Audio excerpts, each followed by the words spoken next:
कार्तिक महात्म अध्याय 10। पूजा शुरू करने से पहले हमें गुरु महाराज जी का ध्यान करना चाहिए। सब अपने अपने गुरु महाराज जी का ध्यान करते हुए मंत्र बोले। गुरुर् ब्रह्मा गुरुर्विष्णु गुरुर्देवो महेश्वरा गुरुर् साक्षात पारब्रह्म तस्मै श्री गुरुवे नमः। इसके बाद गणेश जी महाराज जी का ध्यान करते हुए उनका जयकारा लगाना चाहिए। बोले गणेश जी महाराज की जय। कथा सुनने से पहले हाथ में फूल, चावल, इनमें से कोई भी चीज़ अपने हाथ में ज़रूर रखनी चाहिए। और कथा सुनते समय कहानी में हुंकारा जरूर भरना चाहिए। इसी से कथा के पूर्ण फल की प्राप्ति होती है। एक बार एक बुढ़िया थी। वह मिट्टी के गणेश जी की पूजा किया करती थी। रोज बनाती थी, रोज गल जाते थे। एक दिन बुढ़िया ने देखा कि एक सेठ का मकान बन रहा है। वह मिस्त्री के पास गई और बोली, भैया मेरा पत्थर का गणेश गढ़ दो। मिस्त्री बोला कि जब तक हम तेरा पत्थर का गणेश गढ़ेंगे जब तक पूरी दीवार नहीं चिन लेंगे। बुढ़िया बोले कि राम करे तुम्हारी दीवार ही टेढ़ी हो जाए। ऐसा कह के बुढ़िया चली गई। शाम को सेठ आया तो उसने पूछा कि आज कुछ भी काम नहीं किया। तो मिस्त्री बोला कि एक बुढ़िया आई थी, कह रही थी मेरा पत्थर का गणेश गढ़ दो। हमने नहीं गढ़ा तो कह गई तुम्हारी दीवार टेढ़ी हो जाए। तब से दीवार टेढ़ी हो जाती है, ढानी पड़ती है।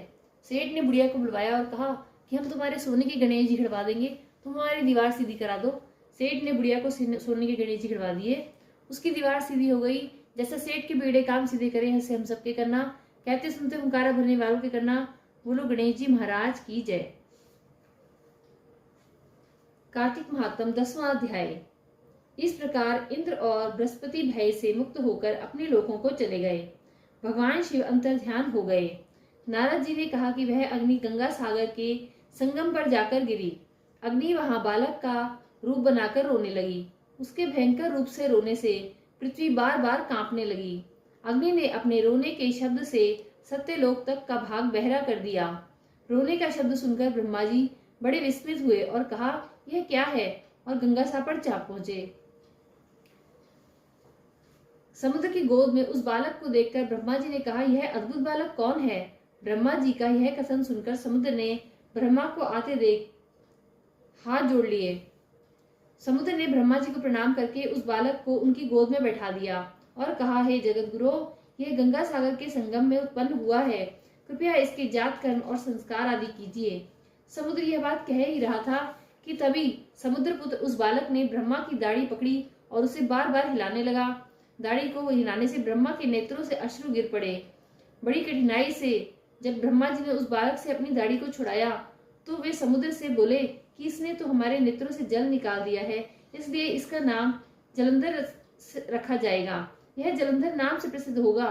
यह अभी जवान होकर सब शास्त्रों के अर्थ का जानकार होगा और यह महापराक्रमी, रणनीति में पारंगत और भगवान विष्णु को जीतने वाला होगा एवं भगवान रुद्र के अतिरिक्त इसे कोई न मार सकेगा। ऐसा कहकर उन्होंने शुक्राचार्य को बुलाया और उसे राजगद्दी पर बिठाया। फिर समुद्र से आज्ञा लेकर ब्रह्मा जी अंतर्ध्यान हो गए। ब्रह्मा की कही हुई बात सत्य हो गई और उसे देखकर सागर बहुत प्रसन्न हुआ। कुछ समय पश्चात कालनेमी की पुत्री वृंदा को उसकी पत्नी बनाने का प्रस्ताव किया।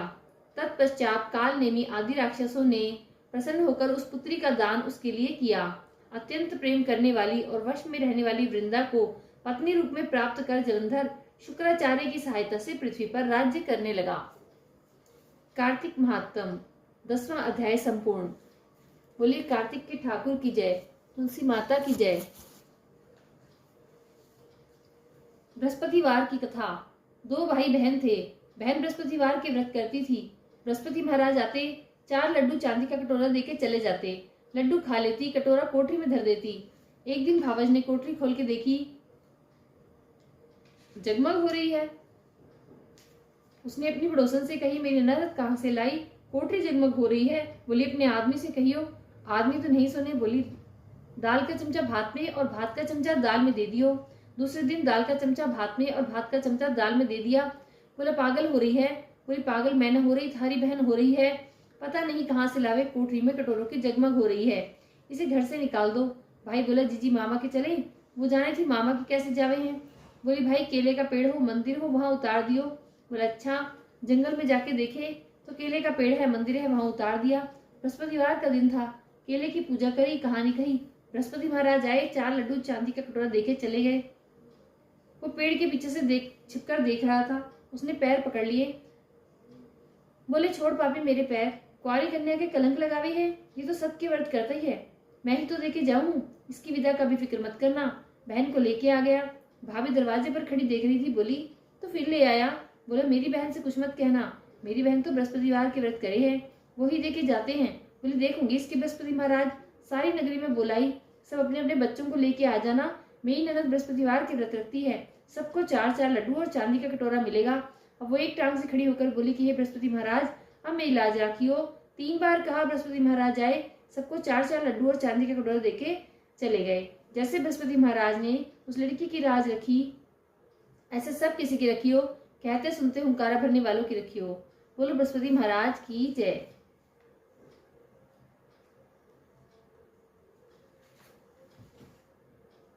कार्तिक के ठाकुर की जय, तुलसी मैया की जय। नितनेम बाबा सीता माता की कथा। राम आए, लक्ष्मण आए, देश के पुजारी आए, नितनेम का नेम लाए, आओ राम बैठो राम, माखन मिश्री खाओ राम, दूध बताशा पियो राम, सूत के पलका पोठो राम, शाल दुशाला उड़ो राम। राम सवारे सबके काम, खाली घर भंडार भरेंगे, सबका बेड़ा पार करेंगे, जब बोलो श्री राम ही राम, श्री राम जय जय राम। सीता माता कहानी कहा करती थी, श्री राम जी सुना करते थे। एक दिन भगवान राम को किसी काम से बाहर जाना पड़ गया। सीता मैया कहने लगी कि भगवान, मेरा तो 12 वर्ष का नितनेम है, मैं अपनी कहानी किसे सुनाऊंगी। भगवान बोले कि ऐसा करियो, तू कुएं के पाल पर जाकर बैठ जाइयो, औरतें पानी भरने आएंगी तो तेरी कहानी सुन लेंगी। बोली अच्छा। सीता माता कुएं पर जाकर बैठ गई। एक बहू आई, रेशम जरी की साड़ी पहन रखी थी, सोने का घड़ा ले रखा था। सीता मैया बोली कि बहन मेरा 12 वर्ष का नितनेम सुन ले। बहू बोली कि मैं तेरा 12 वर्ष का नितनेम सुनूंगी तो मुझे देर हो जाएगी, घर में सांस सड़ेगी। कहानी नहीं सुनी। घर आई तो रेशम जरी की साड़ी फट गई, सोने का घड़ा मिट्टी का हो गया। सासू बोली कि बहू किसका दोष तेरे ले आई। बहू बोली कि सासू जी दोष क्या, कुएं की पाल पर एक औरत बैठी थी, कह रही थी मेरी कहानी सुन ले, मैंने नहीं सुनी तो ऐसा हो गया। अगले दिन सास वही साड़ी पहनकर वही घड़ा ले गई। सीता माता बैठी पाई, मेरी कहानी सुन ले बहन। सास बोली कि कहानी एक बार छोड़ 4 बार सुनो। राम आए, लक्ष्मण आए, देश के पुजारी आए, नित नेम का नेम लाए, आओ राम बैठो राम, तपी रसोई जीमो राम, माखन मिश्री खाओ राम, दूध बताशा पियो राम, सूत के पलका पोठो राम, शाल दुशाला उड़ो राम, शाल दुशाला उड़ो राम, जब बोलो श्री राम ही राम। राम सवारे सबके काम, खाली घर भंडार भरेंगे, सबका बेड़ा पार करेंगे, श्री राम जय राम। वह बोली कि बहन कहानी तो मुझे बहुत अच्छी लगी। घर गई तो रेशम जरी की साड़ी हो गई, सोने का घड़ा हो गया। बहू कहने लगी कि सासू जी तुम कैसे कर लाई। बहू तो दोष लगा लाई थी, मैं दोष उतार आई। ऐसी वो कौन थी। वो सीता माता थी, पुराने से नया कर देती हैं, खाली घर भंडार भर देती हैं, लक्ष्मी जी का वास कर दें और जो कुछ इच्छा हो उसे पूरी कर देती हैं। अच्छा सासू जी ऐसी कहानी मुझे भी सुना दो। वो बोली कि ले भाई तू भी सुन ले, फिर से कहना ही है। राम आए, लक्ष्मण आए, देश के पुजारी आए, नित नेम का नेम लाए, आओ राम बैठो राम, तपी रसोई जीमो राम, माखन मिश्री खाओ राम, दूध बताशा पियो राम, सूत के पलका पोठो राम, शाल दुशाला उड़ो राम। राम सवारे सबके काम, खाली घर भंडार भरेंगे, सबका बेड़ा पार करेंगे, जब बोलो श्री राम ही राम, श्री राम जय राम। बहू कहने लगी कि सासू जी कहानी तो बहुत अच्छी है। सासू बोली बहू रोज कह लिया करेंगे, अब सास बहू रोजाना नहाती धोती पूजा पाठ करती, नितनेम सीता माता की कहानी कहती। एक दिन उनकी पड़ोसन आई, बोली बहन जरा आँच दे दे। वह कहने लगी कि अभी हमने आँच नहीं जलाई। वह बोली तो तुम 4 बजे से उठकर क्या कर रही हो। हम नहाए धोए पूजा पाठ करी, सीता माता की कहानी कही। वह बोली इससे क्या होता है। बोली सीता माता की कहानी कहने से अटूट भंडार भरते हैं, सारे कार्य सिद्ध हो जाते हैं। पड़ोसन बोली कि बहन ऐसी कहानी मुझे भी सुना दे। वह बोली ले भाई तू भी सुन ले, फिर वही कहना ही है। राम आए, लक्ष्मण आए, देश के पुजारी आए, नित नेम का नेम लाए, आओ राम बैठो राम, तपी रसोई जीमो राम, माखन मिश्री खाओ राम, दूध बताशा पियो राम, सूत के पलका पोठो राम, शाल दुशाला उड़ो राम। राम सवारे सबके काम, खाली घर भंडार भरेंगे, सबका बेड़ा पार करेंगे, श्री राम जय राम। पड़ोसन कहने लगी कि बहन कहानी तो मुझे बहुत अच्छी लगी। अब वह पड़ोसन भी नित नेम सीता माता की कहानी कहने लगी। सीता माता ने उसके भी भंडार भर दिए। है मेरी सीता माता, जैसे उन सबके भंडार भरे ऐसे मेरे भरियो। लक्ष्मी का वास हो, अन्नपूर्णा का वास हो। बोलो सीता मैया की जय, श्री रामचंद्र जी की जय।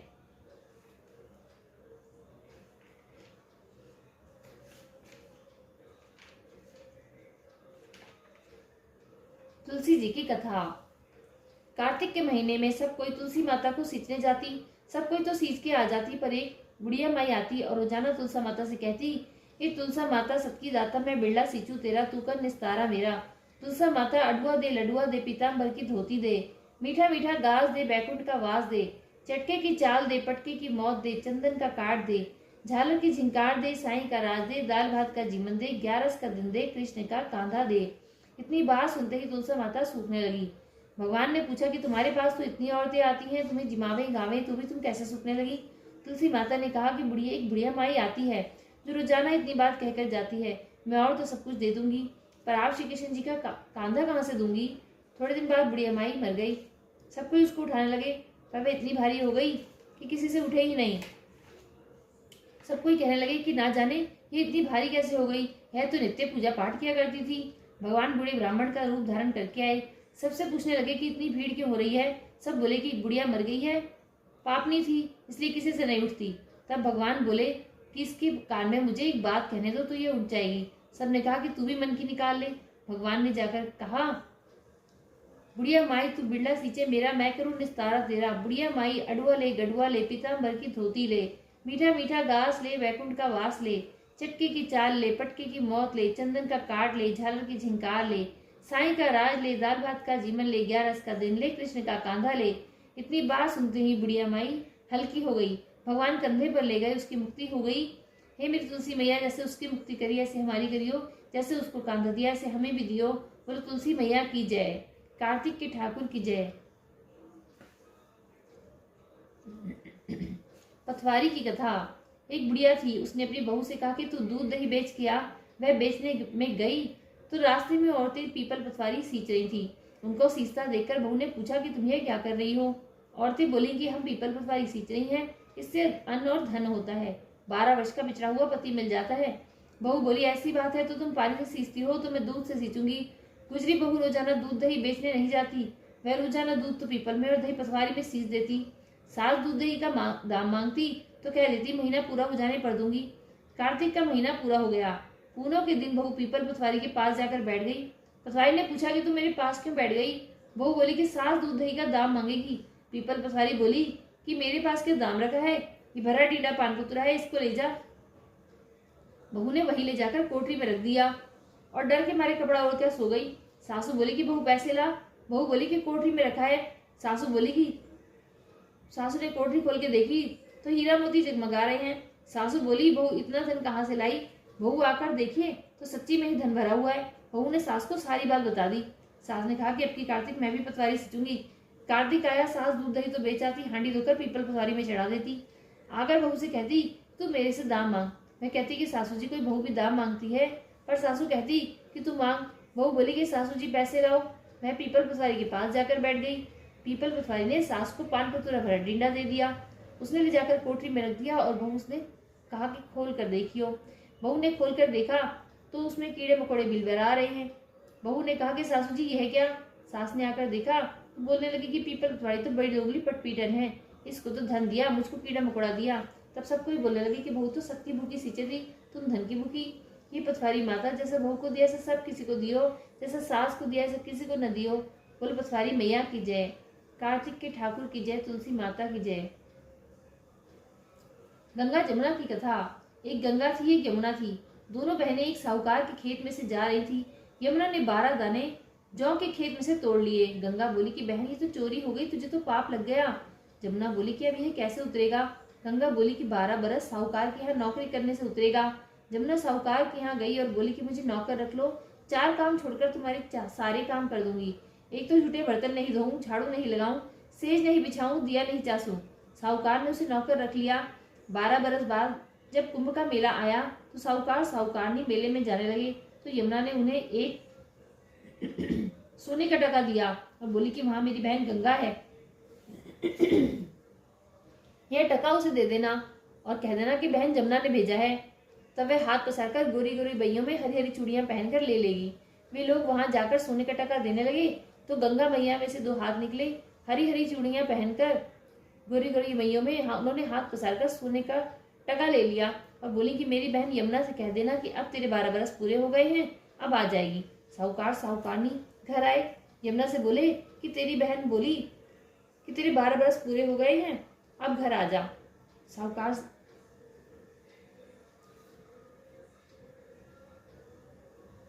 यह सुनते ही यमुना सहस्त्रधारा होकर बहने लगी। साहूकारनी को जब यह पता चला कि यमुना माता हमारे यहाँ सारे काम करती थी तो मूधे माथे पड़ गए और सोचने लगे कि अब हमारा पाप कैसे उतरेगा।